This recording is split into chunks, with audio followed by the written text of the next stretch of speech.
नमस्कार, दीप्स किचन मराठीमध्ये मी दीपाली आपलं मनापासून स्वागत करते। चला तर मग आजच्या आपल्या रेसिपीला सुरुवात करूयात। आज मी तुम्हाला पनीर पकोडा करून दाखवणार आहे। तर त्यासाठी आपल्याला काय साहित्य लागतं ते आपण पाहूया। मी इथे 250 ग्रॅम पनीर घेतलेलं आहे आणि पनीर असं कट करून घेतलंय। 1 वाटी बेसन पीठ, 1 चमचा तांदळाचं पीठ घेतलेले, अर्धा चमचा लाल तिखट, पाव चमचा हळद, 2 चिमूट आपल्याला बेकिंग सोडा लागणार आहे, थोडी कोथिंबीर घेतली बारीक चिरून, चवीनुसार मीठ लागणार आहे, पाव चमचा ओवा आणि पाव चमचा जिरे घेतले। सगळ्यात आधी आपण पकोड्यासाठी बॅटर तयार करून घेऊयात। मी एक बाउल घेतलाय, त्यामध्ये बेसन पीठ काढून घेते।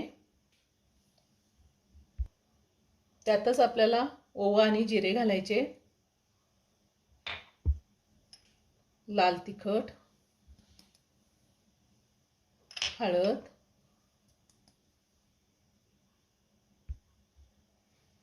तांदळाचं पीठ।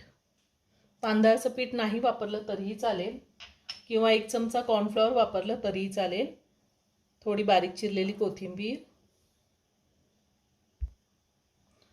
चवीनुसार मीठ घालायचे। आता हे सगळं व्यवस्थित मिक्स करून घेऊयात आणि थोडं थोडं पाणी घालून आपल्याला ह्याचं बॅटर तयार करून घ्यायचे। पाणी एकदम घालायचं नाही, थोडं थोडं करून घालायचे। मी अजून थोडं पाणी घातलंय। मी थोडं थोडं पाणी घालून बॅटर तयार करून घेतलेले। आपल्याला असंच बॅटर तयार करायचे, जास्त पातळही नाही जास्त घट्टही नाही। आता साधारण 2 मिनिटं मी एकाच डायरेक्शनमध्ये हे पकोड्याचं बॅटर चांगलं फेटून घेणार आहे, म्हणजे पीठ चांगलं हलकं होतं। मी हे 2 मिनिटं चांगलं फेटून घेतलेलं आहे।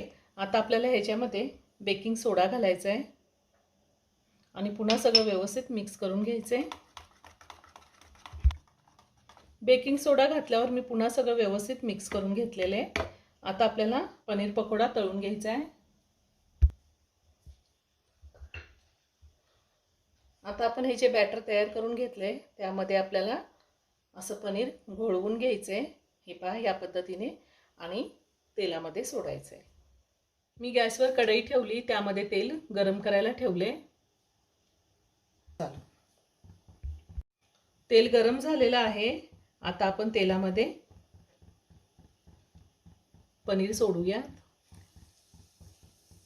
मी ह्या आधी सुद्धा खूप सारे व्हेज नॉनव्हेज रेसिपी अपलोड केलेल्या आहेत, त्याची लिंक मी डिस्क्रिप्शन बॉक्समध्ये दिली आहे, तुम्ही पाहू शकता। अजूनही तुम्ही माझं चॅनल सबस्क्राईब केलं नसेल तर नक्की सबस्क्राईब करा आणि शेजारील बेल आयकन क्लिक करा, म्हणजे मी ज्या रेसिपी अपलोड करते त्याचं नोटिफिकेशन तुम्हाला मिळेल आणि तुम्ही माझ्या रेसिपी बघू शकाल। तुम्ही असं हाताने किंवा चमच्याने सुद्धा सोडू शकता। मी ह्याच पद्धतीने जेवढं पनीर मावेल तेवढं मी यामध्ये तेलामध्ये सोडून घेणार आहे।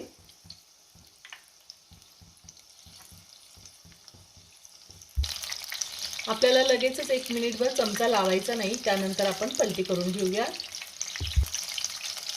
आता आपण हे पलटी करून घेऊया। छान कुरकुरीत होईपर्यंत आपल्याला तळून घ्यायचे। गॅसची फ्लेम मी मीडियमवर ठेवलेली आहे।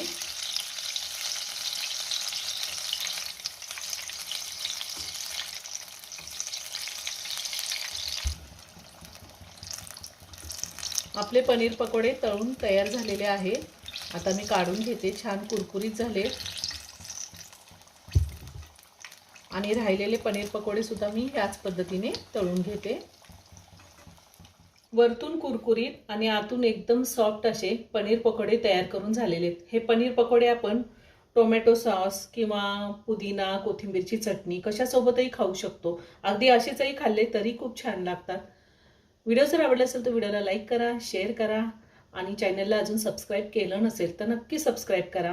पुन्हा भेटूया अशाच एका छानशा साध्या आणि सोप्या रेसिपी बरोबर। धन्यवाद।